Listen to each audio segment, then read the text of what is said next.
Chapter 1. The Legacy of Atlantis. In the annals of ancient history, few tales are as captivating and enigmatic as that of Atlantis. A civilization shrouded in mystery, its influence is said to have reached far beyond its own borders. But what if the remnants of this lost empire were not just tales, but had left their mark on various civilizations across the world? A substantial portion of the deities worshipped by the Egyptians were, in essence, refugees from the lost civilization of Atlantis. These divine beings, who were initially leaders of their respective nations, found their way to Egypt and became the gods of the Egyptian people. Regardless of whether this was a literal or figurative transition, the concept of the world being partially populated by exiles is a plausible one. Chapter 2. The Fall of Atlantis. There exists another tale, similar in nature, that can be found in numerous places throughout the world. It speaks of the demise of the Atlanteans, which was brought about by their ill-fated endeavor to invade Europe. According to this story, the Atlanteans amassed a formidable army and set out to claim Europe and North Africa. However, before they could achieve their goal, the central islands were obliterated, causing their great army in those areas to fall with them. As a result, these armies found themselves without a way to retreat. There was simply nowhere to return to. Consequently, a significant number of these soldiers settled in the regions they had conquered and assimilated with the local populations, contributing to the formation of the enigmatic and extraordinary civilizations that we still struggle to comprehend. Our understanding of how racial distinctions emerged in more recent eras remains scarce.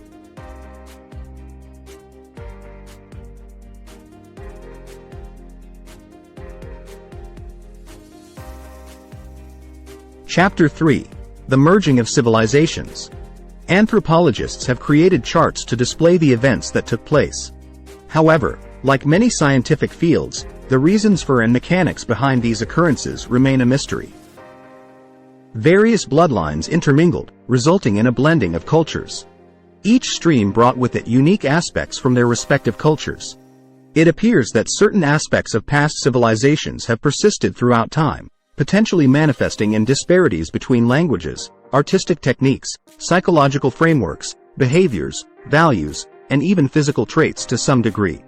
Regardless, as Francis Bacon highlights, we face a task that lies before us presently. Chapter 4. Unfinished Tales and Hidden Meanings. The challenge at hand, concerning the existence of Atlantis, has been more or less recorded and attributed to Plato's original usage of the story. Interestingly, Plato's tale of Atlantis concludes abruptly in the middle of a sentence without any further elaboration. Similarly, Bacon's New Atlantis also ends mid-sentence without any conclusion. The reason for this remains unknown to this day. Chapter 5. Disobedience and its Consequences. According to Francis Bacon, there is significant significance to be gleaned from the tale of Atlantis. He posits that the tables of Enoch indicate that the downfall of Atlantis was a direct result of disobedience, making it a cautionary tale. This emphasizes the point that it is impossible for individuals to act against the will of heaven, regardless of their personal beliefs or convictions. The end result of anything that is in opposition to the norm inevitably leads to its own demise. Plato and other earlier writers have also alluded to this idea in their works, possibly fictionalizing such scenarios. The notion that Atlantis could represent the submerged aspects of our own selves is an intriguing perspective, especially when viewed through the lens of psychology. It is possible that the psyche serves as the sole component of our nature responsible for this phenomenon. The record of disobedience and its consequences may be internalized within the individual. It resides in the depths of one's consciousness, causing fear and provoking the conscience. It serves as a warning against the pitfalls of exploiting power and resources. Perhaps it is the concealed aspect of human nature, the part that was forfeited as a result of disobedience to deities. This could be the vast, profound, and pervasive enigma of humanity's decline, which has been chronicled in diverse manners by virtually all cultures on the planet. Aloysius exhibits a strong interest in both psychologists and advocates of social change. Chapter 6. Ancient Knowledge and Modern Implications. Could it be that a civilization from the distant past possessed knowledge beyond our current understanding? Is it possible that our way of life has suffered from the loss of this civilization, which vanished under the Atlantic waves in the distant past? Rumors suggest that in those ancient times, There were incredibly intelligent individuals, mental giants who had honed their skills and abilities through the study of esoteric subjects. According to Plato's discussion, it is likely that black magic was first originated in Atlantis. The reason for this is because it was in Atlantis where mankind first defied the gods, which led to the downfall of the angels. The entire history of supposed human advancement can be seen as a narrative of disobedience. When one violates the laws of existence, they may turn to exploring obscure subjects in the hopes of uncovering ancient mystical secrets. However, those who have already transgressed and seek knowledge they are unworthy of and lack the integrity to utilize positively, could bring about a catastrophic flood upon the world. Chapter 7. The Quest for Hidden Knowledge. It appears that in ancient times, great lengths were taken to safeguard the mysteries of fundamental knowledge. Legends and tales recount the existence of concealed knowledge and exclusive institutions devoted to its dissemination. These accounts describe methods by which humans may cultivate abilities and capabilities that currently exceed their limitations. The disbeliever asserts that the notion is mere superstition and that the forces it proposes do not exist. However, this position is not validated by mere disbelief. The only way to ascertain the truth is through experimentation. Chapter 8. A Message from the East. I recall an encounter from years ago when I was in India. This old man was a guru, although I never became a follower of his teachings or anything of that sort. I simply had the privilege of knowing him. Throughout our discussions surrounding Yoga Vedanta Tantra, we've delved into numerous topics. These esoteric practices are believed to have been bestowed upon humanity by divine beings in times long past.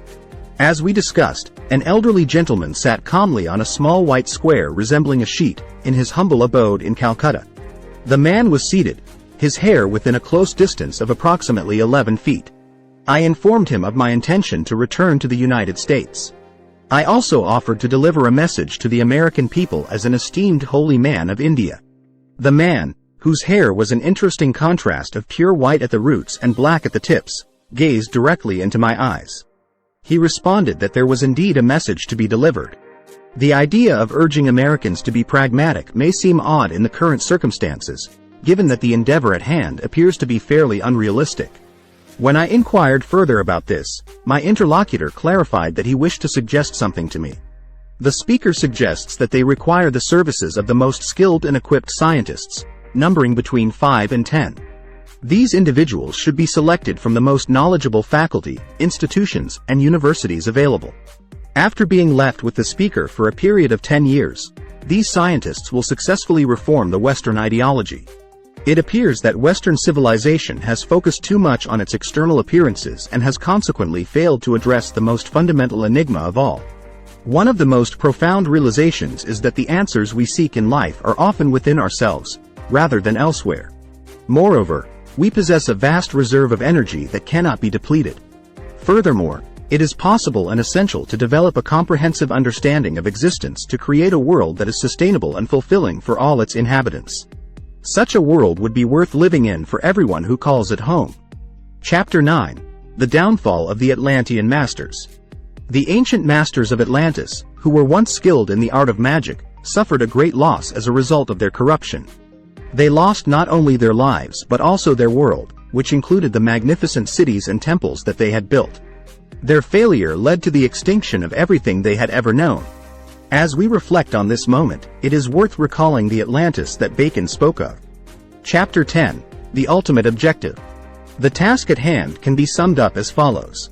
In the words of Francis Bacon as stated in the New Atlantis, the guiding principle of the great Atlantean experiment was for humanity to attain knowledge of all things that are within the scope of human understanding. In other words, the pursuit of knowledge and finally to merge with the source was the ultimate objective.